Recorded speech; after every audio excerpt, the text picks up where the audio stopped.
How's it going, everyone? Weeaboo FUNZONE here. With the new year practically half over, I hope all of you have been doing good and proper. As usual, I have been extremely occupied with the day-to-day struggles of home, work, life, and of course, my personal projects. I simply find that it's in my nature to just always be thinking about something, looking forward to the next big thing, and working towards building a better tomorrow for myself. Human life is a God-given gift that lasts only so long. However, due to some personal happenings the year prior, I also realized the importance of living in the moment, clearing your mind and simply going with the flow, switching mental gears and broadening your perspective, and finding enjoyment in the mundane things of everyday life. And I hope that in this world that often moves too fast for our human nature, that you as well, dear viewer, can perhaps discover that feeling too. Remember to take care of yourself. Go outside or take a walk alone or with a loved one. Try something new that's been on your mind, or maybe revisit something that you left behind, or just do nothing for a bit. It's important to take a break sometimes.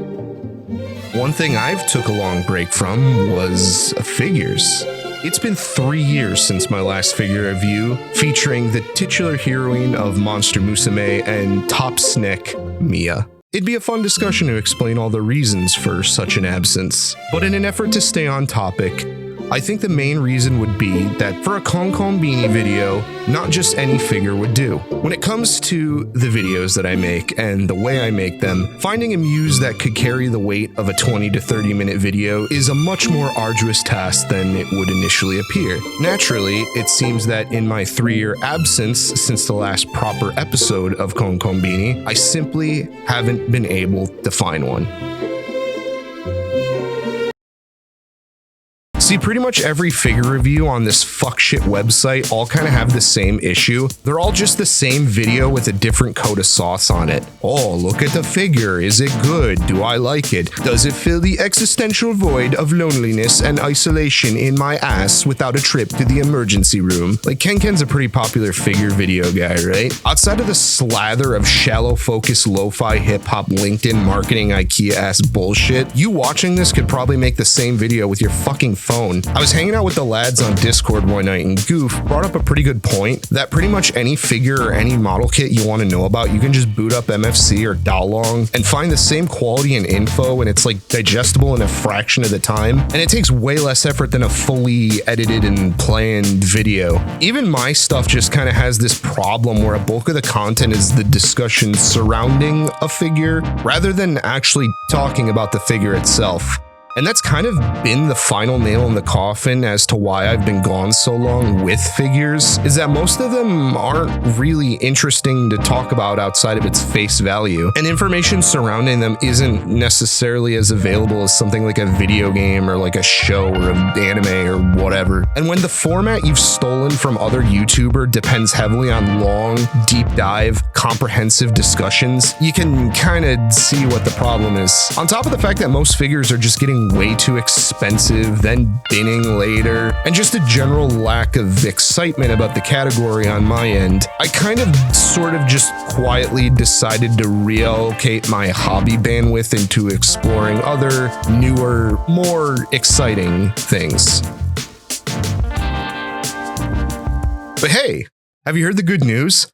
Sakura Gear's latest offering is here, and Kemono X Bunny Girl figure has been reclassified to hot chick heaven. There's such a mess of beautiful and tough characters to choose from now that'll make you love the Bunnimals franchise even more. And since Valentine's Day was 4 to 5 months ago or whatever the fuck, I've been inspired to get off my mofu hole and get back to basics. Grab yourself some Xanax and as much hard liquor as you can find, and try not to answer God if you hear him call your name, because here we go!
So Sakura Gear is back at it again, and there's way more to discuss this time around. This is the part of the video where I do the YouTuber thing, and I highly encourage you to go watch my original video I did on their first offering, just so you can get a better idea of what the whole deal is surrounding these guys and where I stand coming into making this video. But since you won't actually do that, real quick, Sakura Gear is a group of doujin artists that belong in the K-mono genre, and they got together and formed a company that made a commercial figure that most people can buy outside of the traditional garage kit only offerings before it. K-mono in terms of manga is just Japanese anthropomorphic characters, if you've stumbled onto this video and don't know what that term means. Not all characters in anime that are either animals or have animal-like features are technically K-mono though. It kind of sits around that sweet spot, sort of like what a monster girl is. It's a bit subjective and it can be different depending on who you ask generally. I kind of struggle to call K-mono a genre though. I commented on that in my last video and that really hasn't changed a ton since then. K-mono is a thing that gets whipped out from time to time as like a side thing to try and bait people into buying in before you kind of realize that it's just not the main focus, with them hoping you'll stick around since you're here. And while some things sort of have flirted with the idea of K-mono, and it's starting to crop up a bit more in some places, K-mono focused ideas for the foreseeable future is mostly going to be relegated to doujinshi and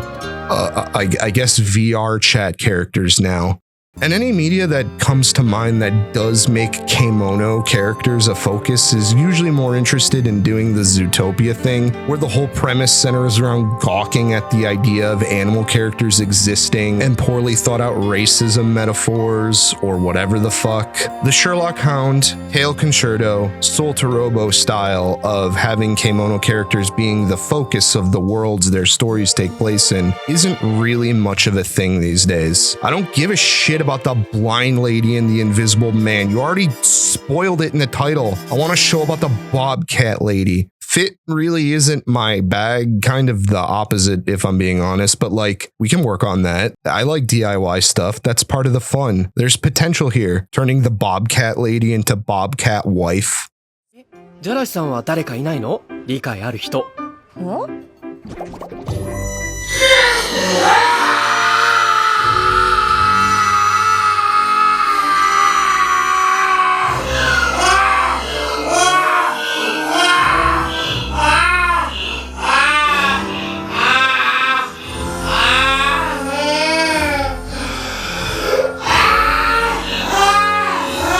If anything, it's just gotten worse because of the more notable modern characters popping up that people would classify as K-mono aren't even actually from Japan. It's just more of these Chinese cell phone slot machine sluts, and you know, that makes me very happy. At least from where I'm standing anyway. This is all an outsider take. I can't actually say that I'm really able to fully experience K-mono or any of the other Japanese things I'm into. I'm an American. I shouldn't even know what a K-moket is if the powers that be had their way. And then this fucking thing came out, and it was great. It was actually a pretty big deal as far as a figure goes. It got sold everywhere, sold out everywhere, and was pretty in demand for kind of a while. The figure itself is insanely well made for a first-time company, and my feelings haven't changed a ton since the original video. There were things I liked, things I wish could be better, but on the whole, it was an incredibly well done job. It was a really wonderful surprise with how nice it was, and all the little touches and details that just made it really special. And my personal hopes for the future of Sakura Gear were sent sky high. So imagine the shock and horror and confusion when Sakura Gear came out and announced that they were going to— Nah, I'm just fucking with you. They did exactly what I said they were going to do in the last video. I soul read those fuckers live on camera. They built a crack team of some of the most Twitter safe K-mono artists and launched a character compilation figure line called Bunnimals. Basically something pretty much akin to Elf Village or that one bitch from Bunny Suit Planning. Why? Why does she get so many figures? She's fucking nothing. Why? You're just a cheese pizza vanilla ice cream ass whore. I kind of have some conflicting opinions on this. I get that it makes sense from like a business perspective, but it just kind of feels like as a consumer, we're retreading old ground a bit too quickly. When they did the announcement, I did a small video about it, and despite some of my initial optimism and the fact that only the next character was announced, I was kind of not really gassed on the idea of 4 of essentially the same figure taking up the release schedule for this company for the next 5 to 10 years. It also doesn't help that I had mixed feelings about the lineup of artists, but we'll get to that in a bit. Over the next couple of weeks, new character announcements would come and we'd get to meet all the Bunnimals and their contributing artists. They also started working with artists not on the roster to make production committee trinkets. They started doing pop-up shops all over Japan. They sold whatever the fuck this thing is supposed to be. We got lore, a side story manga that was made by someone you might recognize from the last video. Home of challenge pissing. That's right, challenge pissing. How does it work? If you can piss 6 feet in the air straight up and not get wet, you get no down payment. And the whole thing kind of blew up way past my idea of how niche Kemono is as a genre. Fast forward a few years later, and we have Kemono X Bunny Girl figure number 2. Well, I'm very much excited to get back in the seat for this one. I've kind of got some baggage that I picked up from the last video. I also can't say I'm super excited about the overall theming as well. If anything, it actually kind of bothers me. Like, one club cabaret hostess character was fine, but like 5 of them is just kind of a bit much. I know there's supposed to be different characters with unique traits and personalities, but like at the end of the day, they're all just hookers. They might not let you have sex with them, but you'll still get fucked at the end, just not the fun kind that feels good. Like, this is kind of, it's kind of just like a me thing, but I have somewhat of a weird amount of pride about this. I don't think I'd ever willingly go to something like a Hooters or a strip club or send a VTuber a spotcha or show up at a maid cafe. I'm just too self-aware to get into it. And even though I've succumbed to the despair of a girlfriend-free boyfriend in his 30s, it's not enough for me to willingly ignore reality and pretend that it is. If these girls are real, they wouldn't actually like you. They just would want your money, and if you won't give it to them, they don't really care. They'll just go to the next guy in line. Like, if I actually approach Scenaria with her massive Play-Doh fat bouncy cotton candy ass cheeks slapped on top of the double extra thick portion of thighs that I would love to lick like it's 2 scoops of Michigan's finest, and told her that I think she's pretty and I'd like to go shopping or hang out or something, I don't even think it would register with her. She probably has like 50 similar offers swimming around in her head. It's completely one-sided. It's kind of strange how negative this video is starting out, considering I had mostly positive things to say about Marie Gold. And again, I stand by everything I said in my first video. It's a great figure if you can pick it up.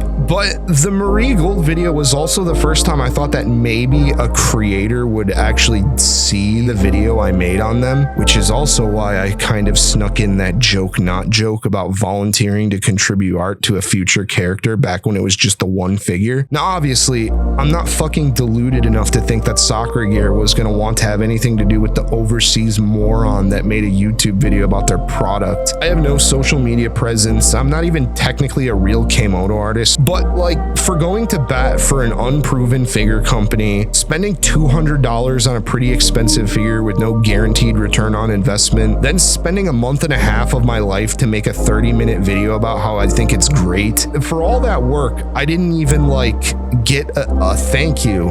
Not even a like or subscribe, for God's sake.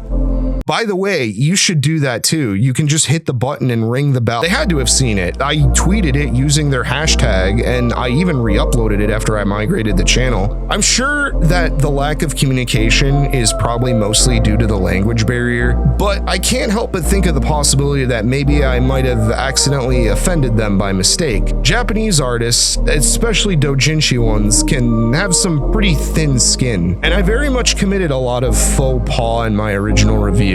Despite the massive amount of respect and admiration I have for doujin activities, manga, and Kemono as a whole, and despite the fact that I want to do that stuff professionally, even as a foreigner, but I've also got that old internet mindset of freedom of expression, openness of information, spreading of culture without boundaries, and that nothing is sacred remix culture, a lot of which flies directly in the face of Japan's draconian views on intellectual property and copyright, where rules are never questioned even when they're transparently adversarial. They do not have fair use in Japan. But now that I shot my shot and the expected thing happened, I'm gonna be a bit more grounded and honest for this one, in spite of the fact that it might come back to bite me in the ass.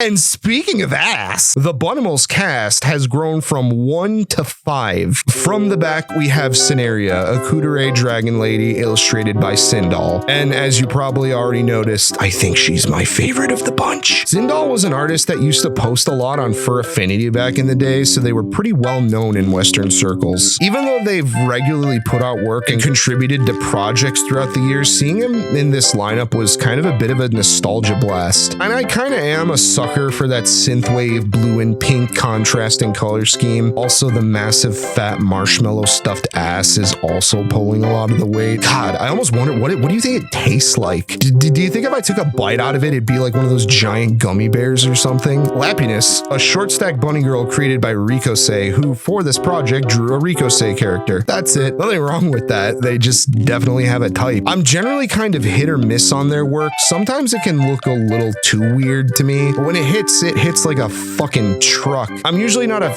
big fan of painting Western style finishes, but here it's kind of nice in a lot of cases and it doesn't really bother me that much for some reason. I'd have to sit down and think about it, but I really do think it's the character design and anatomy that kind of offsets it for me. Rikosei is one of the few artists on this roster that I think I actually prefer more of their modern work than what they used to be known for back in the day. Xiaoju, a China-themed cat contributed by artist Kabarage Yatano. I gotta be honest, I have never heard of this artist before Bunnimals. I guess I did end up getting the wild card I asked for. It just wasn't the one I was hoping for. No, it's fine. I just didn't think it would be Chinese, is all. They like Chinese stuff a lot. Maybe it's more Taiwanese or I don't know. I'm kind of out of study on Far East Asia stuff that's not Japan. So please excuse my porn-addled microplastic-coated American brain. I want to put a pin in that thought though. We'll come back to that later in the video.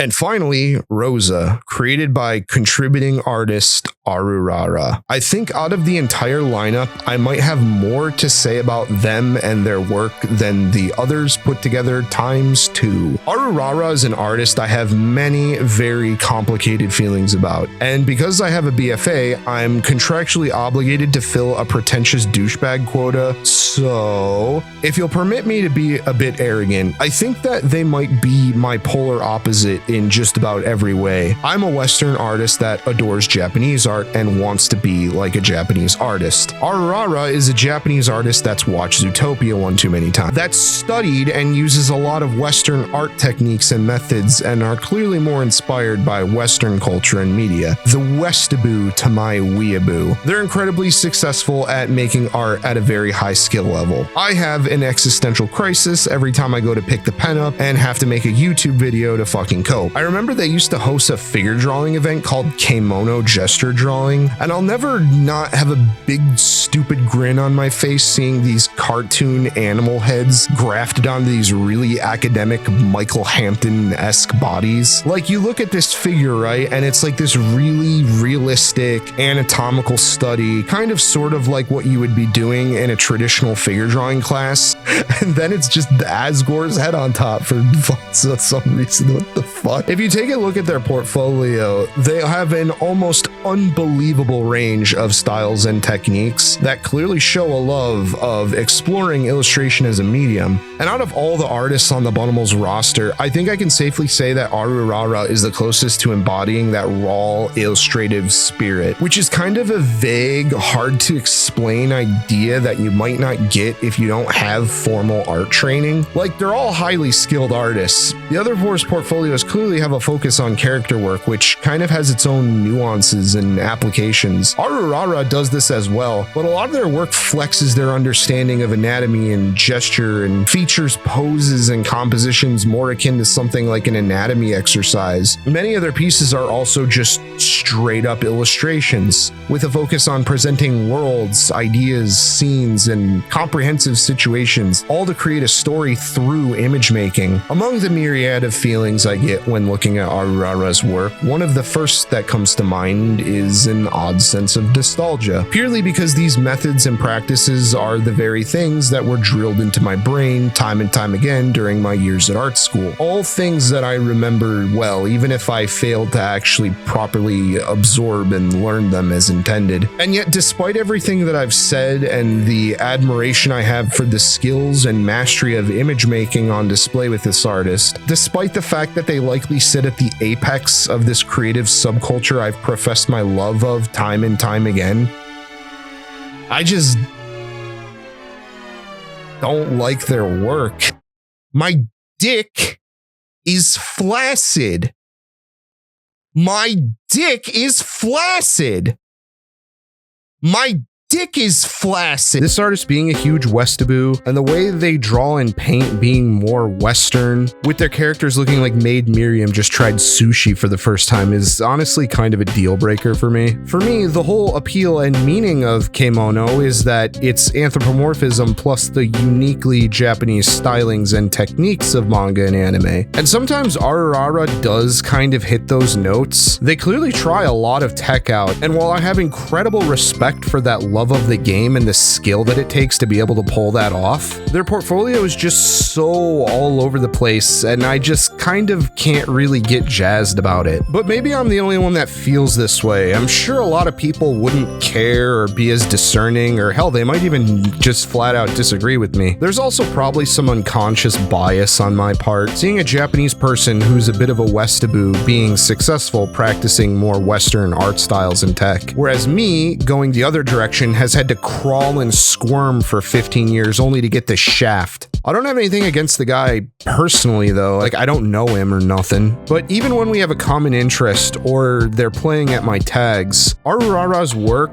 just really is in my bag. We're kind of just diametrically opposed to each other in terms of what we want out of art, and even though I could see it coming from a mile away, it was a huge roadblock for me. Seeing the highly anticipated follow-up to a figure I adored for a niche anime subgenre that I love almost too much is going to be designed by the guy posting anatomically correct sexy bluey. I simply just can't get into their body of work. Oh man, that was a lot. I probably should be talking about the art they did for this project and not myself. Bunnimals Rosa was the first of the new characters to be revealed, and it's kind of where Bunnimals was announced as like a real thing and publicized. And compared to Marie Gold, it's kind of a hell of a sequel. I actually kind of wondered about that for a bit. Marie Gold's character design was really restrained and grounded outside of some little flourishes like the yellow hair and fur. And then these new fucking characters show up and all the designs are packed with all this ridiculous bullshit. Like Rosa's got like striped and laced clothing. Zhao Ju has an entire fucking page of all the little trinkets and shit that make up her outfit.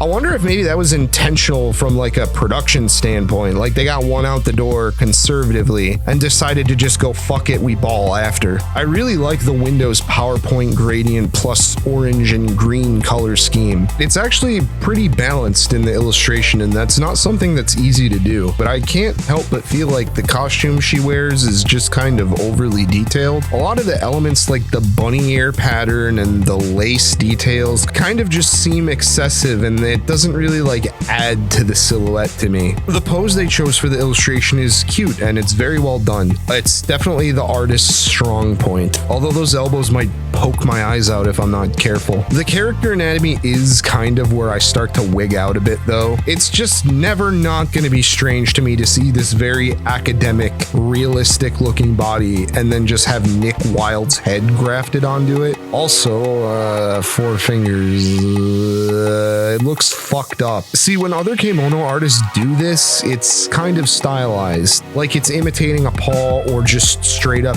is a paw. But Ararara being such a figure illustration buff kind of just makes this whole situation worse. Like, you know it's not real, but it looks so real that it just comes off so uncanny and so fucked. They actually dedicated a whole 4 coma in the side story manga to this subject, so I can't have been the only person to point this out. What's also kind of interesting to me is the differences between the original concept and the final illustration. All of the other characters seem to have translated without too many differences, but Rosa's head is like a completely different scale in the concept drawing. I actually think the face looks way more proportioned nicely, but it's kind of competing with this odd structuring of the ear and fur that looks like more what you'd see on a real fox, again trying to do the Zootopia Nick Wilde thing. I wish they would have kept this more human-like head shape and sort of just adjusted some of the proportions from there. Clearly, I thought about this way too fucking much. But overall, I generally think the design is good. She's really cute looking in the manga and some of the other guest illustrations. She definitely gives off that Genki go-getter vibe. I know I said that Scenario was my favorite, but I'm kind of a sucker for positive feminine charm and approachability. I think Rosa might actually be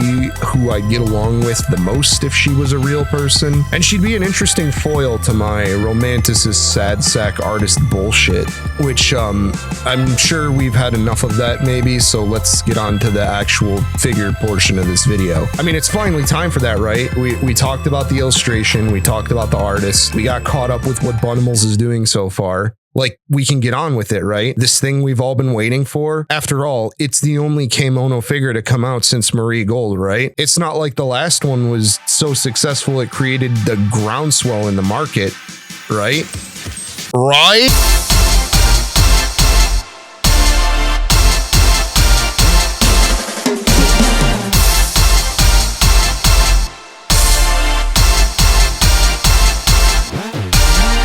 Over the past 3 years, it seems like a large amount of the passion for kimono just went straight into figures, like unabashedly so. On the one hand, I'm kind of pissed that we had all these people who were capable enough, but just didn't bother until someone came along, took the risk, and did well with one. But on the other hand, competition is good for us consumers, and I think there's so little happening in the space right now that I really can't complain if more people are willing to try. And I wanted to cover a couple of the more interesting ones that have popped up in the gap between Marie Gold and Bunnimals Rosa.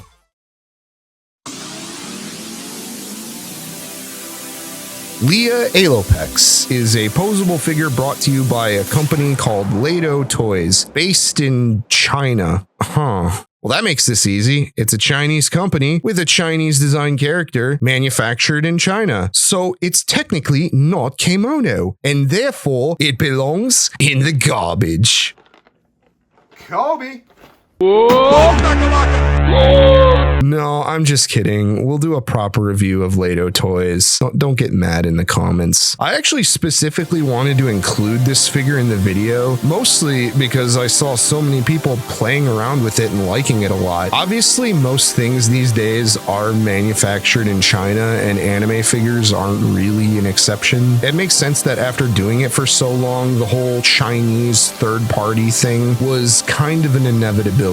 But this is the first time I think I've knowingly and willingly bought one of these, and while I have my feelings about it, I'm willing to put aside my biases and actually give this figure a fair shot. First, the basic shit. Mechanically, it's alright. The joints all perform fine, stiff enough to hold and loose enough to move when needed. The range of articulation isn't anything insane, but it doesn't need to be, and you can reasonably get her into most normal everyday poses. Hands pop in and out easily enough, and the joints don't feel too fragile, and the paintwork is actually pretty good. And quality-wise, I don't really see any issues with my copy. Very well done. I think the only thing aesthetically that could have been better with the paint is the fur color. It kind of just looks a little wiry and weird to me. Leah comes with a decent amount of accessories. She's supposed to be a mechanic, so she's got a hammer, a sword, some tools with a pouch to put them in. The pouch is a little weak because most of the tools don't stick in it properly without falling out or being loose. So unless you want to lose them forever, I'd probably just keep them in the box if you're not using them. Honestly,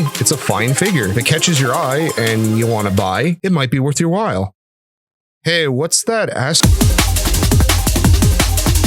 So there's two major hangups I personally have with this figure that I can't seem to get over no matter what. One is a personal problem, and the other is something most people would want to know before purchasing this. First, the personal problem. The face. I hate it. From some angles and sometimes it looks passable, but other times it looks really uncanny to me and I've sort of struggled to understand why I feel this way. I think a big part of that is the articulated eyes. It's very easy to make her look super fucked up if you actually don't know how eyes work, and her overall face structure has to accommodate sockets for them, and it gives her this weirdly puffy look from some angles, in addition to just being incredibly bug-eyed looking in general. I also saw reports that they fucked up the printing on the eyes themselves, so you might just get fucked and have a copy that always is just going to have a lazy eye no matter what. Also, since it's going to come up a lot more in this section, I think the kimono face shape is very weak here. It's something that I knew was kind of going to take some work getting right, since even in 2D, everyone has a different answer for how to handle it, and even super competent artists can make it look correct but also janky at times. It's not something that's really a solved issue. Lato Toys, from the looks of it, just stuck a little bit of extra schnoz on what I suspect was already the shape of just a regular anime character faceplate. She's basically missing her entire lower jaw and is barely a few steps removed from the Who's down in Whoville. Honestly, I just think the vibes are kind of off in general with the design, and none of the 3 included faceplates fix this for me. The second one looks like she's trying and failing to make DreamWorks face, and the angry face has her teeth sitting awkwardly on the surface of her mouth because they didn't give her an actual face structure. The whole DreamWorks comparison actually is kind of a good metaphor. This shit feels like some low-budget 3D animated character design rather than being a proper kimono figure. If I managed to thread the needle and get myself an autism-powered fuck machine GF and she turned on some Korean animated bullshit, like this would be a B character in one episode. And other than me finding the face intensely repulsive at times, objectively, I can't call it a mark against the quality of the figure, unless you get one of the ones with misprinted eyes. Although I've been looking at my footage and I feel like I'm kind of missing something here. Big fast, chuckle nuts!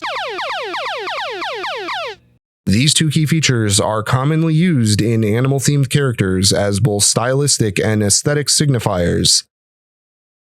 The answer, what are animal ears and a tail? If you notice that all of my footage of Leah has her tail missing, good job. There's a reason for that. This is Leah's tail. The tail is solid PVC or whatever the fuck they use to make this thing, and it is so heavy that it ruins the entire experience of the figure. Anything nice I had to say about how the figure poses and the articulation instantly flies out the window once you put the tail on. If you wanted to have this figure stand while also being aesthetically complete, well, tough shit. And for me, this is the biggest blow to this character, because everything I saw online about her is showing off how fun she is and how posable she is and interacting with other figures, and she kind of is, but you have to sacrifice a big part of the design to do it. Or you could use the included base, which I gotta be honest, I didn't think a worse base than the Robot Neanthrope Polynean base could ever exist, but hats off to Lato Toys, and it barely fucking works at all because of the boat anchor attached to her spine. The leg joints on my copy just can't hold her up at all, and I know that they know that this shit is kind of fucked, because on the 4th, yes, 4th release of this figure, she has a fur tail instead. That probably fixes the issue, but for the price of like a modern Figma,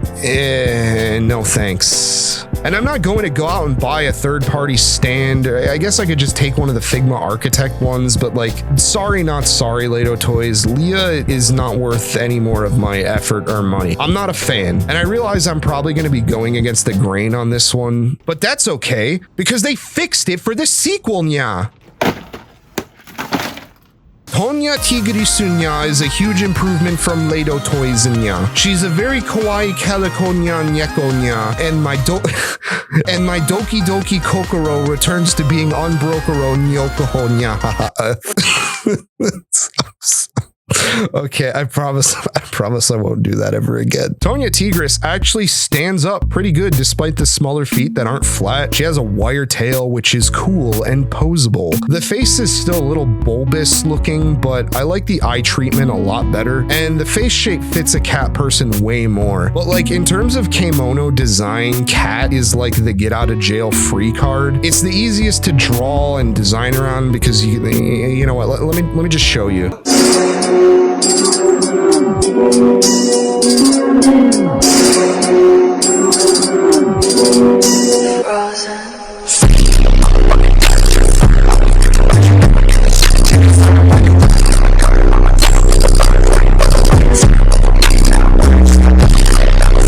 accessories you get with Tanya are some potions, a flower, this belt that was kind of a pain to get on and really doesn't like being on the figure, let alone posing and doing stuff with it, some garden tools, hands, pieces that let you do some cat poses, you get some crossed arms that let you gynaxing. The last weird thing that I could complain about is that she's got these giant holes in her head for the ears to move around, and it can look a bit rough. It's so you can do fun poses with the ears and further sell her expressions, but one of mine is kind of stuck and it doesn't really have a good range of movement. Overall though, I enjoyed my time with Tanya a lot, and it's a solid improvement over Leah in a lot of ways. And when you take a look at the price, it's kind of a no-brainer, especially when Leah barely works and is approaching what I used to pay for like Figmas. That being said, I think I'm just kind of done with Lato toys, and that's honestly mostly because of their third figure. They teased it on their website and social media, and it was very clearly going to be a cowgirl. And I was like, oh shit.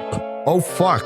All right, I'll sit down. Let's let the Chinaman cook. If you haven't already been able to tell, I am a big fan of livestock ladies, but nobody seems to want to make the cowgirl figure that I actually want to buy. Everyone just wants to slap Temu cosplay on the John Doe equivalent Japanese moe girl character design and call it a day. It's always been insanely unimaginative and just rehashed garbage, and it only ever gets any traction because already famous illustrator tries it or some shit like that. So when a figure line that was trying to capture the kimono crowd that sprung up after Bunnimals was going to attempt a more unique and underserved interest, I was really excited.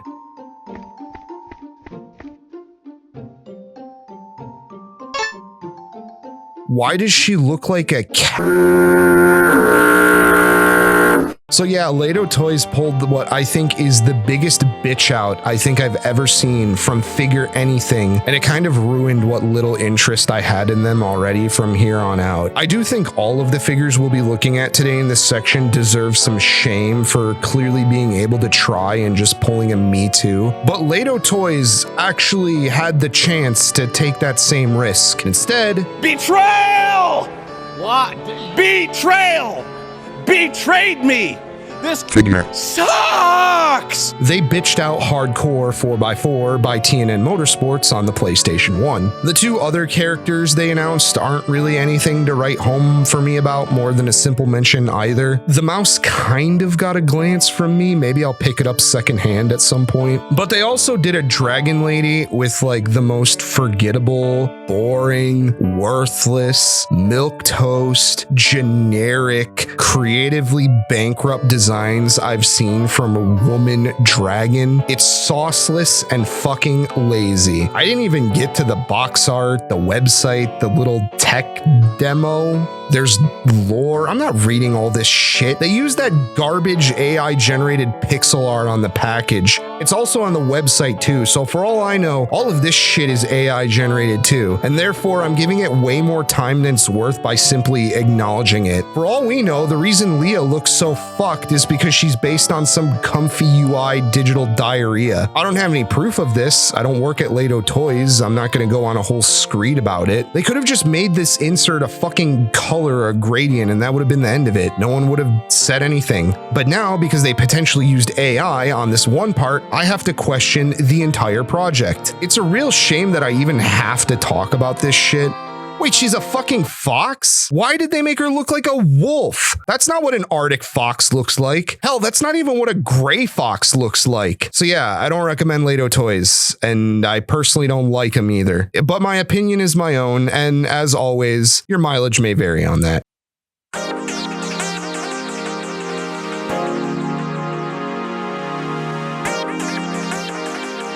Seductive Beast Fruit is the other posable post-Bunnimals Animal Girl figure line brought to us today by Kayaki Hobby. It's gonna be pretty hard for me to not compare this to the previous entry in this section, and I'm gonna try my best to be objective, but I do vastly prefer this figure line, even with all of its quirks and problems. They had me pretty early on with this one. Their Halo offering, Moriyuki Shion, was very compelling, and I really really like the illustration that was done for her. The figure itself comes in a box that is simple and not really pushing any boundaries, and yet I find a compelling amount of elegance in it. It's got holographic details, a magnet opening with a hole. It's simple but very well done. Taking a look at the figure itself, I am kind of disappointed that it doesn't live up to the expressions she has on the key art. The eyes are totally different and the face shape is kind of wonky looking, but I actually kind of like it. Like I said before, kimono face shapes can be wonky, and I think this one is weird in the right way. The paint job is very smooth and it has a really interesting texture to it. It's like one of those latex business cards if you've ever been handed one of those, and I love the little touches of orange in contrast with the cool grays and blues of her fur. And then you touch the tail and the ears and they're both flocked, which was a really nice surprise. And it's a fun idea for a furry figure. You just gotta be careful with flock shit and dust. It's not a good matchup. The sculpt of this figure is really wild. In addition to digigrade legs, Shion has a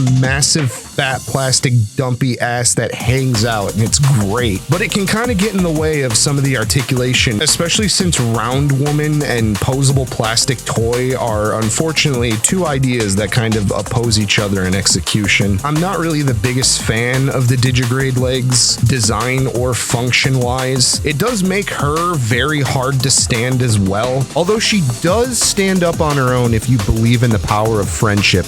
Also, unlike Leah, she comes with an actually really nice stand, and there are other poses that you can put her in if you don't want to compromise the character design but also don't want to use the included base. One big problem with this figure that I've noticed is a lot of the joints feel very slidey at the wrists and feet, but if you're using the included stand, it mostly holds her up just fine. And they do this really cute thing where the hard point for the base is on her tail, and if you're not using it, it comes with two little tufts that you can replace in the peg if you want to have an uncompromising look. If you do choose to use the base, the stand is very nice actually. Nicer than a Figma or Figure Arts one with multiple joints and screws that can be tightened if needed be. One other weak point about this character though is the amount of accessories is kind of a bit lacking. There really isn't much here. There's two extra faces, there's a dog leash that's made with real chain. Somebody's not happy. There's a dog bowl, kind of lending to the idea that this character is a sort of a masochist who likes being treated like a pet. It also comes with an optional set of ears and an extra joint in case you wreck one of them. It does feel really nice to play around with in your hands, and I'm willing to overlook some of the flaws because the things that are there are legitimately great, even if they are a bit expensive. Kayaki Hobby is really pushing the limits of the figure medium with this character. Unfortunately though, like with the joints and the digigrade legs, sometimes that kind of produces mixed results. Is what I would say if we didn't also have a copy of Ranran to look at today. This absolute unit of a woman is probably my favorite figure on this list, and we aren't even done after this. She's Stan with no stand, even though it comes included. Clothing, optional. Although it's a little scary to remove the joints, they kind of lock in really tightly. And the best part of all, magnets. She can hold a succulent Chinese meal. Get your hand off my penis! Meant for you or herself, expressly for the purpose of maintaining her optimal form. A bit light on the accessories like Shion, but why complain when you can use almost all of them at once? 4 adorable faces for many occasion. And flocking? Yes. A figure that satisfies your stimmy needs. Just watch out for dust. I want to touch her. She is also a pricey lady and comes in an appropriately themed box, but you get what you pay for. And in my humble opinion, this figure is worth paying for. Hey, also, one more question for Kayaki Hobby. All of the Seductive Beasts fruit character design are credited to an artist named Kiyu. I'd like to send them some likes and a follow, but they have like 0 social media presence anywhere and I can't seem to find them. It could just be that they're just a private individual, but I would love to know more about them. Do you think it's possible to do something about that?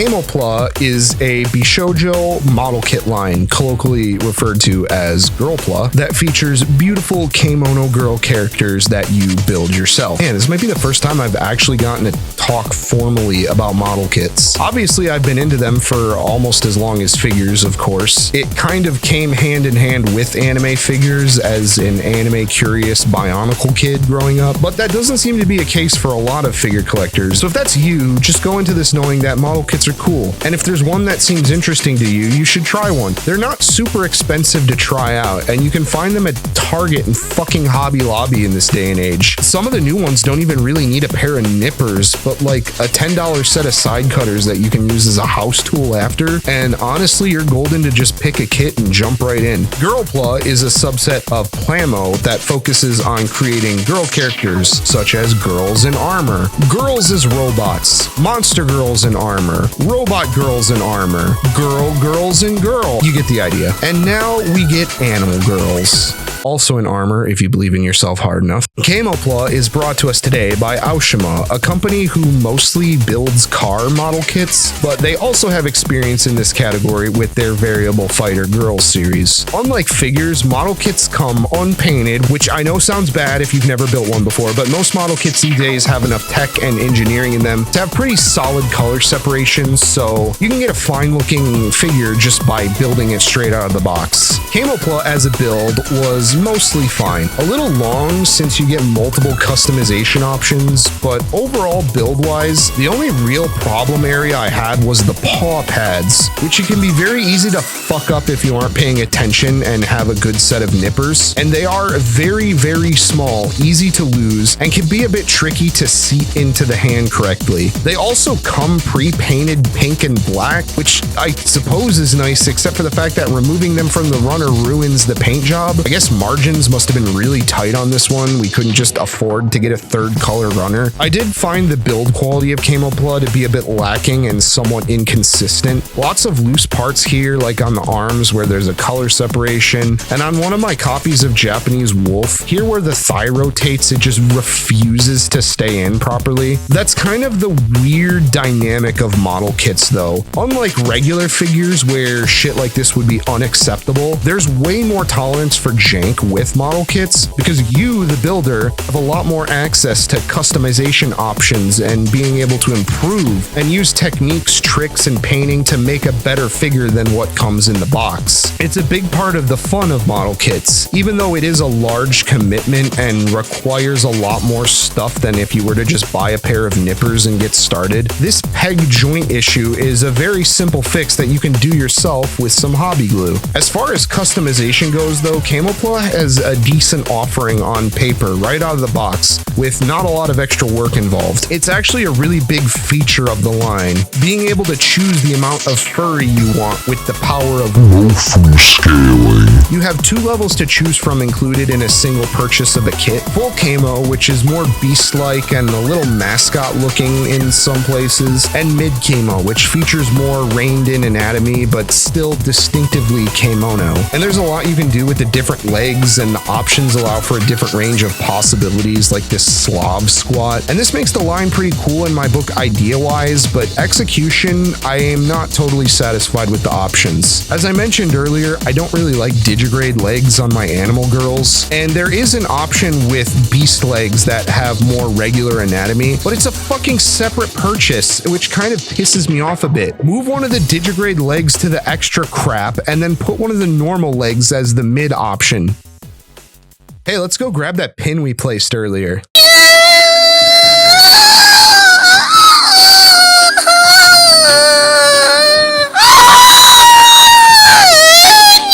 The key artist that Aoshima worked with on these kits was Kawarage Yatano, the artist behind Gear Bunnimals. And after making this video, I think I owe Arurara a bit of an apology. I think this guy might actually be my least favorite of the 5 Bunnimals artists. Editing Weeaboo here, I have during the process of making this video sort of flip-flopped on my opinion of least favorite Bunnimals artist.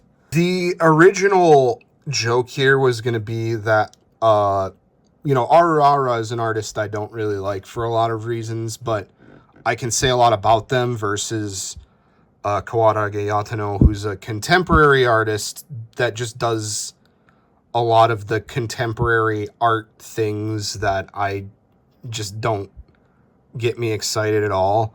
Weirdly enough, I did the Nyanyako Sugar Girls bit, and that kind of sort of at least endeared me a little bit to Zhaoju Bunnimals.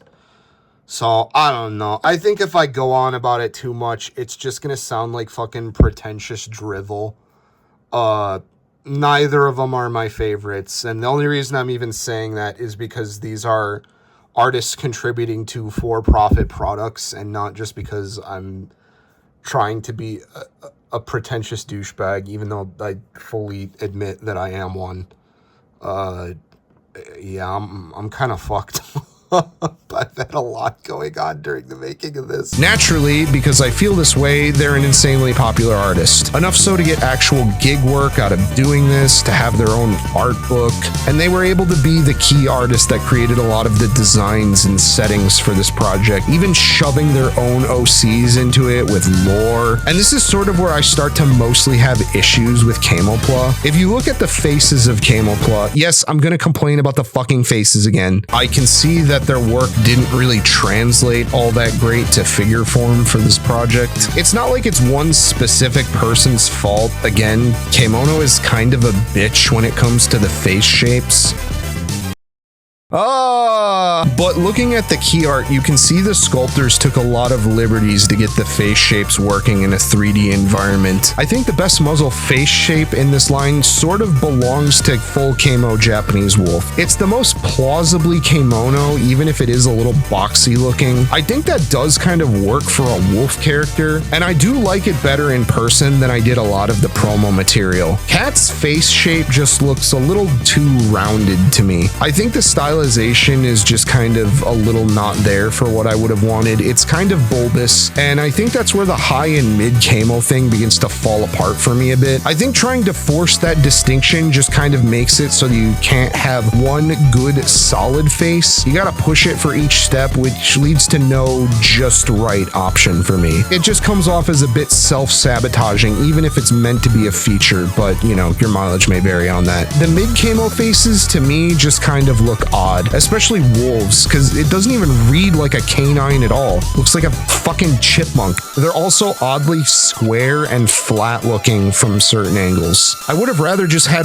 one nicely done face and then maybe multiple expressions of that face. Another big sticking point for me is the eyes. I already mentioned I don't really like posable eyes, and I think on these characters they're just kind of a little far apart. But also this is coming from the fact that I'm not the biggest fan of the contributing artist. So like at the end of the day, the battle on that is just kind of lost from my perspective, is what I would say if this wasn't a model kit. I could very easily have these things ripped, clipped, and fixed with a little bit of about $1,000 of startup costs on paint and putty. That's sort of the beauty of model kits. If you don't like something, fix it yourself, bitch. I almost thought for a second that if you could get some different posable doll eyes for the full camo faces, then maybe I would feel better about them. But I found someone that actually sells and tested some. I just kind of can't get over the hump of the face sculpt and paint and eye design. The great news though is that because this model kit line uses an open license, garage kit people in Japan can just build aftermarket parts and shit for this line without any of the one-day license bullshit. And the kit even comes with parts that make them directly compatible with Megami Device, the big dick on the block when it comes to aftermarket girl plush shenanigans. So even though I'm kind of not in love with the series as it stands right now, the potential to not only fix that, as well as the growth potential for the line if adoption picks up, makes me way more excited than most of the other offerings in this section. Aoshima, if you are watching this somehow, I think you guys have a really great start that just kind of needs some work. Since I've seen you farming interest on Twitter for shit, I want to put my 2 yen in here on this one. Please, please, please go weird with this. Cats and dogs are cute and all, but for fuck's sake, there's so many kimono things that are just completely completely untapped right now. Go fucking nuts with it, please. Like, speed past shit like rabbits and even cows and goats, and do a fucking serpent reptile girl. I want to rub super candy gloss coat all over her with my bare fucking hands. Or how about a shark girl, like a real one, not a Chinese slot machine slut in a Temu cosplay with a butt plug attached to her spine like it's a fucking Cronenberg film. Where's my harbor seal GF with a big round belly that she slaps while she autistically screams at me at the top of her lungs if I take her to Taco Bell on the way home? Or geez, foxes and tanuki are super popular. Why not go there if you don't want to push the limits too hard? Fuck, they don't even have to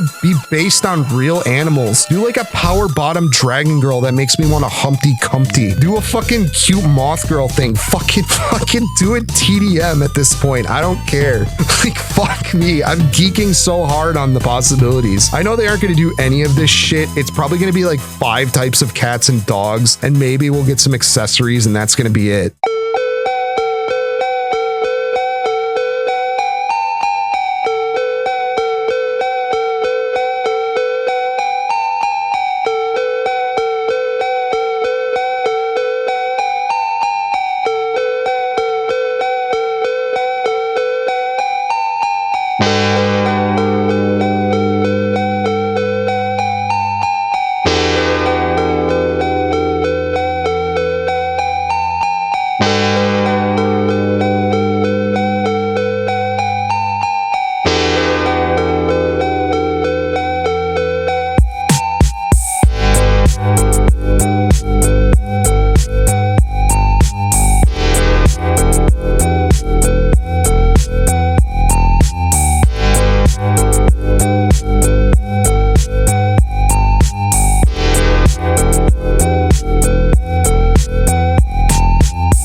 That's pretty much most of the other retail Kemono figures I own. If you still haven't fully decided on any of these and you are watching this video to help with that, the bottom line is that outside of Leah with her defective design, these are all fine figures that I think you could be happy with if any of them catch your eye. And even though I had a lot of problems with many of them, it was really fun just getting to mess around and play with them for this video. I guess I can do that YouTuber thing and make a tier list, so here's that real quick. But before we fully wrap this up and move on to the main event, the game isn't over yet. It's just time to hand out the bonus stars.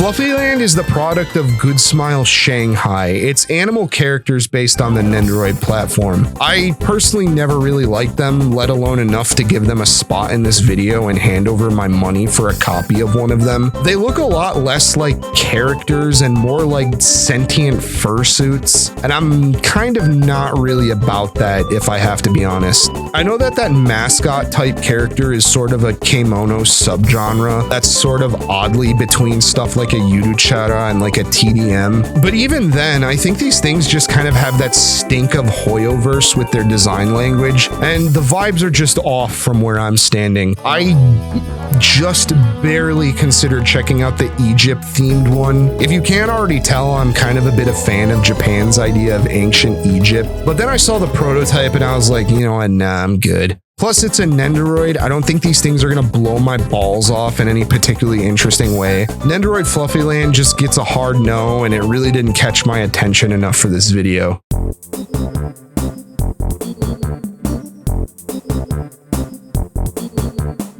Gachapon Quest is a gachapon series that's actually kind of neat. I briefly mentioned it before, but the idea is that you pull and you get a chance to get characters, weapons, and you can customize them with the parts you get. Bandai also has similar lines like Aqua Shooters. There's this new one that I saw called Link Travelers, and they've done brand tie-in versions for shit that they own like Gundam. It's kind of a whole thing, but one particular part I want to focus on in Gachapon Quest is specifically that they did these furry munchkin ass looking characters, and it's basically like they took the dwarves out of Class of Heroes and just made their own version of that. There's boy and girl versions, which is kind of interesting. I picked up the girl versions a long time ago. They're candy toys, so the build quality at best is serviceable. At worst, it's plastic confetti. But for what they are, they're just fun little desktop figures. And I generally like the aesthetic design, even if it is a bit simple and basic. It's not some high art pushing the boundaries of illustration medium fucking Einstein project. As figures go, they really aren't that great though. Even considering the limitations of this product class and form factor, a big part of it is the rubber dress that these girl versions have. They also aren't really compatible with other Gachapon Quest or Bandai capsule toy figures, mostly because of the neck joint, and even then you'd have to sacrifice the tail and the aesthetics with the fur and skin color. I was gonna say I kind of wish Bandai would just do their own version of Camopla for this capsule toy line and just make one that's all Kemono characters that are more compatible with their other spin-offs, but like honestly I'd rather them just do furry 30-minute sisters instead.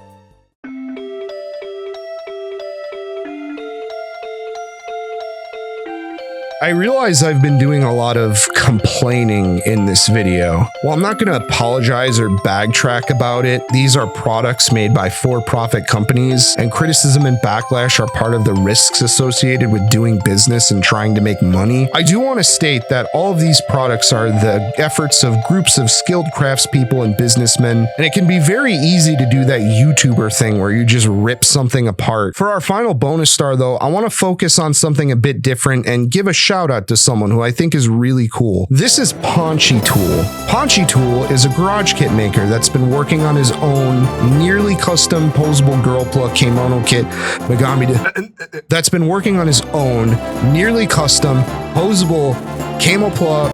Fuck! Paunchy Tool is a garage kit maker that's been working on his own, nearly custom, posable, girl plug, kimono girl, Megami device conversion kit for about 5 years now. He occasionally makes them available for sale, and I'm proud enough to say that I own a couple of them. I really like his sculpt and designs a lot. I think the stylization is good, and it's way closer to what I'd want to see from a mass market kimono offering. Oh my god, I'm going through his Twitter editing this video, and he basically said the same thing I did about like Leah. I swear I didn't know about this before I wrote the script. Oh shit, he does mini 4-wheel drive and is into Metabots too? Can you say fucking based? It's really impressive how much variety he was able to get out of this platform he's managed to build up, with the variety of different types of girls like goats and reindeer and cows. Fuck's sake, man. If there's anyone that should be getting a job doing this shit, it's you, man. He's clearly been doing this for the love of the game. His stuff predates pretty much everything else in this video, before any of these figures, before Bunnimals. He's a gentleman, a scholar, and a fucking Chad. Please, for the love of God, don't stop making stuff. I mean, he even partially inspired me to finally dive into the world of sculpting and girl plug customization. And I wanted to tip my hat to a fellow Kemonoer, even if he never sees this or doesn't understand it from the language barrier. Thanks, man.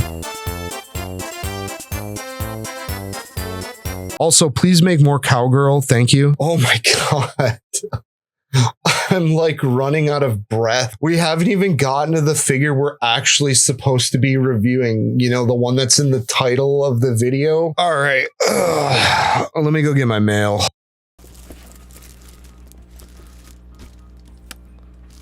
We have Bunnimals Rosa. There she is. 3 years later. Just very, very lightly.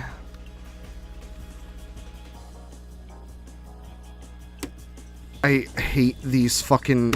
I hate when packages do this like shit where it like flaps up like that. I always... It's designed so that you fucking bend it. Like see, look, I just did it.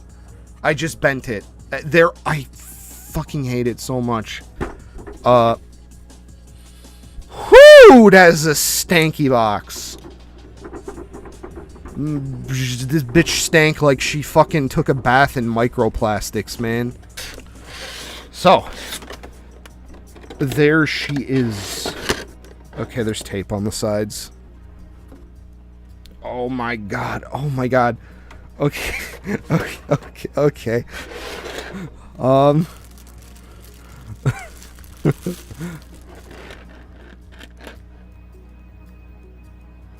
Her mouth is very HD. They gave her, wow, she's got like individual rows of teeth. Holy shit. I will say this character is fucking coated in paint. It is so gummy looking. Like way more than Marigold. But I don't know, maybe I'll have to pull Marigold out too, since this is what we're fucking doing.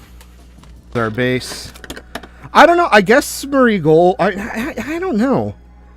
Like, Marigold feels just a bit like nicer somehow. Like, it feels like they didn't fucking murder her with the airbrush.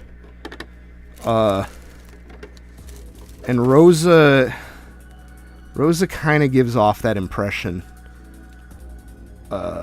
You can definitely tell by touching it. Like, Rosa's paint feels way thicker.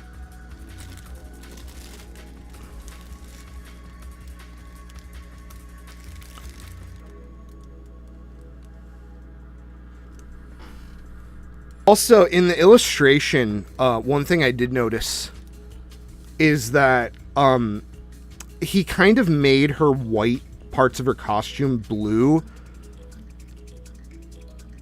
but it comes off as more of like a shading thing to me and less of like they're actually blue.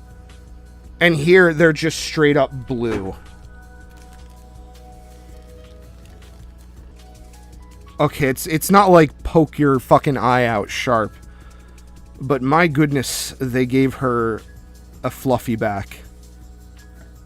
I'm not really sure what compelled them to handle that this way. It doesn't even... It almost kind of doesn't even make sense. Because it's like in the recess of like her spine. Where her like, you know, this part is like the, where the shoulder blades... Like, I feel like it would kind of... I mean, I guess they tried to do that kind of. I think in general, there's just a lot of little things. Just little tiny things that kind of add up to being not that great. Alright. Let's hope and pray.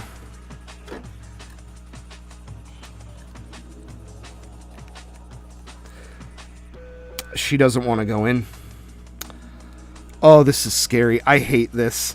One of the things that I really didn't like about this figure was the pose.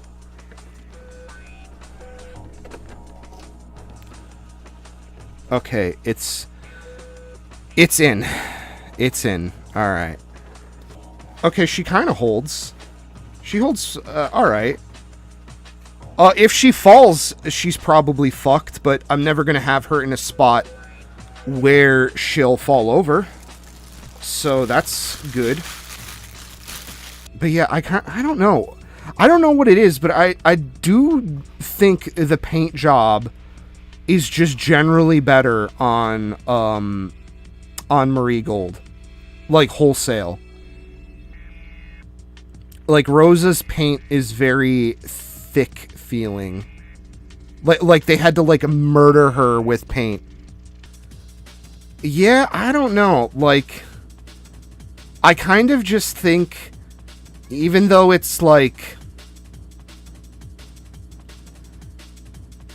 I don't know. I don't think the finish is as nice as Marie Gold's. I think what they probably did was they probably like really pushed it on Marie Gold, and then they tried to make some things easier for themselves. Yeah, exactly. Make or break, so she got the most love. I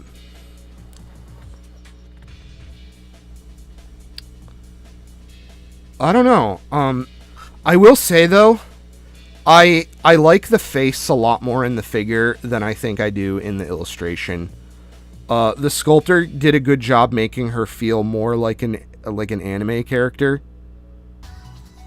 Oh man, I fucking completely forgot about the the one finger in the middle. That's so fucked. Why did they do that? That's so fucking weird. I'm sorry. Like, I you can call it an artistic thing or whatever. It's fucked. It's never. It just doesn't look right. It's super uncanny. You know, my honest impression, unlike Marie Gold, where I was really wowed, I'm kind of just like, about it, about the whole thing. The most honest thing I can say about it is I feel like it's just less good. Like, it's not bad, but considering I paid $200 for it, it just feels less good. Yeah, I mean, I don't.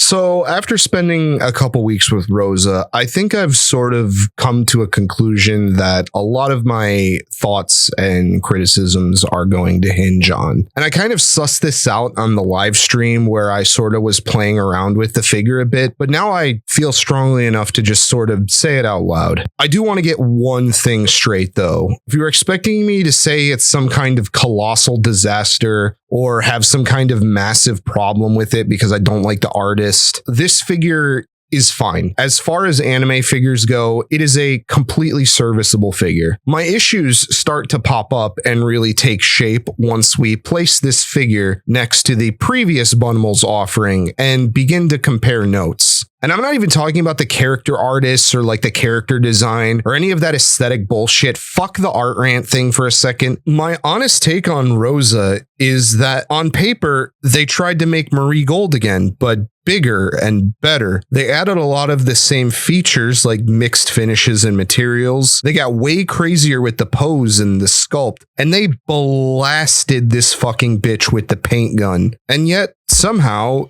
it's just not as good. And just like with Marie Gold, there's, good and bad, but this time the spark just kind of isn't there for me. Starting with the pose. In the illustration, it's fine. As a figure, it triggers my fight or flight response. I don't care if they made the legs ABS or put a long metal rod in it. All it's gonna take is for one stub toe, and Rosa is gonna go ring-a-ling for some ding-a-ling if you catch my sneeze. The pose, like everything else, is way more elaborate on Rosa. There's more molded details, more color separations, more painting effects, and overall just more complexity with the design and execution. I actually like the face better than the illustration's face. It seems way nicer proportioned, less Zootopia-ish. The eyes also have more of that anime look to them, likely as a result of the manufacturing process, which I also like better, but I still think they look way too overly flamboyant on the eyelashes. The sculpt itself, honestly, is fantastic. I gotta shout out the hair in particular. It's got crazy gesture, layering, gaps in between the strands, and the way it flows around her while defying gravity. The whole thing is truly an engineering marvel of anime figures. Some of the very small details do start to get a little bit lost in the paint job, like these ruffles. And there's also these little areas that look great, but are kind of small, like these buttons and little gemstones. Not to mention this immaculately detailed and painted mouth, almost a bit suspiciously so. Marie Gold also had Vor mouth as well, but it was like the first one, so I didn't really notice it all that much until I saw it on Rosa. But now that I'm seeing them together, yeah, you know what they say, 2 is a pattern, 3 is a trend. Also, because she's a kimono, she's fluffy. She should have lots of soft fur. And I think they upped the Mofu volume on Rosa by quite a big margin. I think it generally looks fine from the front, but if you turn her around, you can see the sculptor got way too carried away with it. And I have no idea what they were thinking with this. The back is, it's very there, and for the ladies, hairy. I get that it's supposed to be fur, it's soft, you want a lot of it, but in real life it's like hard, pointy plastic, and it's actually even a little sharp in some places. Like, holy shit, sit down, honey, I'll get the wall clippers and we'll get you straightened out, don't worry. Rosa's face also does kind of sit in shadow a lot more than you would think at first glance, so unless you're blowing lights into her face, it can look a little flat. You think they try to address that with the paint job, but they kind of didn't. In fact, between the promo photos and what showed up at my house, Rosa is incredibly dull. And I don't mean metaphorically, I mean literally. Her sheen and colors and values are really kind of flat looking to me. On the actual figure, there's not enough value separation in some of the colors they chose. They chose a somewhat orange color for the cream parts of the fur that's just a bit too close to the orange color, causing the bottom colors to sort of blend in more, which in a painting is generally a good thing. It creates color unity as each color shares hues with the ones underneath and around it. But here it kind of just looks like they cheaped out on the Mr. Color, and it makes the figure kind of look muddy to me. The values that exist on the design also modulate a lot, moving around the figure and the color separations. I think it might be the manufacturing company trying to either follow or adjust from the key art, but it's like they were picky choosy with what they followed and didn't follow. The paint job in general for me is kind of a big sticking point. In the illustration, there's a lot of little tricks that the artist used to really draw your glance to her face and the eyes, but those really did not translate well to the figure in my opinion. In the original illustration, there's this luminous atmospheric perspective light that's making her hair look like it's being backlit with a warm orange glow. Atmospheric perspective is generally used to show distance from something. They tried to replicate this effect on the figure, but man, it just does not work. I suspect that the character design and key illustration created a lot of production headaches for this project, but I really think they should have made some adjustments or took some liberties from the key art. It really feels like some parts of the figure need to be noticeably brighter. Maybe they tried that and it wasn't working, I don't know. I went to go look at pictures of the original prototype again, and it kind of looks way better than what's on my copy. And a lot of the issues I'm having aren't really present there. So maybe it's just a problem I'm having with my copy, or if the photos that they took are slightly edited or blown out to hide some of these issues. I wasn't there, so I couldn't really say. The big kicker for me though, and I think what makes me feel like we're missing something from Marie Gold, is that a lot of those little tiny finishes that impress me so much are kind of just not as impactful with Rosa, or just missing altogether. I loved the candy gloss B-style-esque coating on Marie Gold's costume. In a case full of anime figures, Marie Gold definitely stands out because of these little details. And Rosa's outfit is glossy, but it's more of a semi-gloss, and it feels a bit rubbery. The gloss just isn't as glossy, and honestly, it kind of feels a little cheap. And it just doesn't look as nice to me, even though the outfit is so much more elaborate. Marie Gold also has these eyes that shine and sparkle due to the glossy materials they used on the print. And Rosa, despite having eyes that are 3 times the size, kind of just don't. for some reason. Some parts are on par though. The drink tray and the drink are pretty similar to the prior attempt. The drink is just way too small. I'd be fucking pissed if I paid 2,000 yen on a drink and this is the shit I would serve. Again though, I really think the paint job is kind of what's killing this figure for me. Overall, the design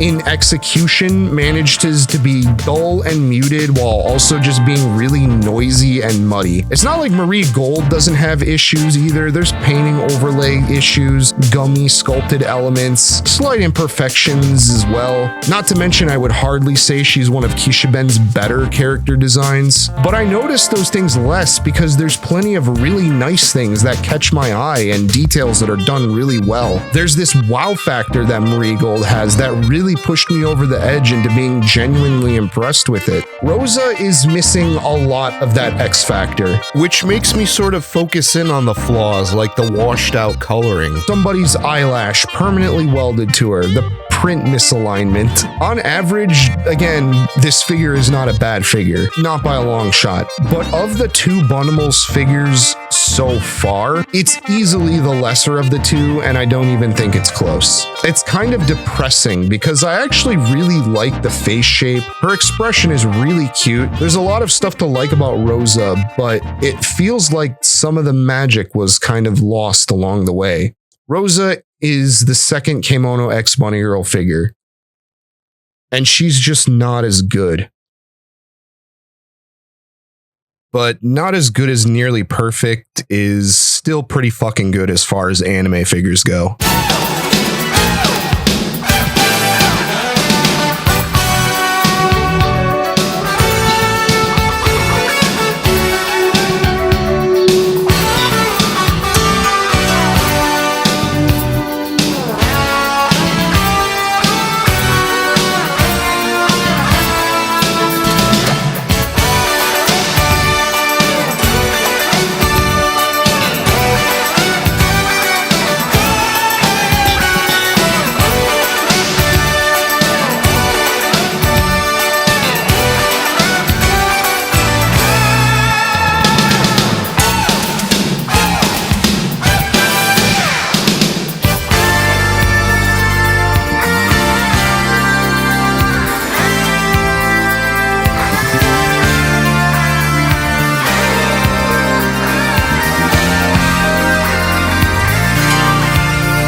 During the time it took me to make this video, a sculpted and painted prototype surfaced of Xiaoju, the next figure in the Bunnimals line. I'll probably try to pick one up at some point. I know Marie Gold got a reprint and then she sort of binned a bit hard after the initial buzz, but I don't think I'm gonna pre-order this one or nothing. I'm absolutely not gonna be making a video about it. I'll probably wait until all of them are together and maybe I'll do like a retrospective. I'm definitely not as enthused as I once was though, especially not at this price.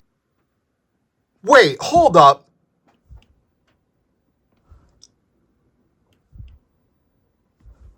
I paid less? Well, I mean, there goes the end of the video. Like, look, here's the end of the video. Here it is. Watch it go. It doesn't even matter anyways. The end of the video kind of fucking sucked. Oh, the figure was slightly shittier than the last one. Oh no, society is crumbling. Fucking get over myself. But, I mean, I don't know. This shit is important. It's important, damn it. It's important.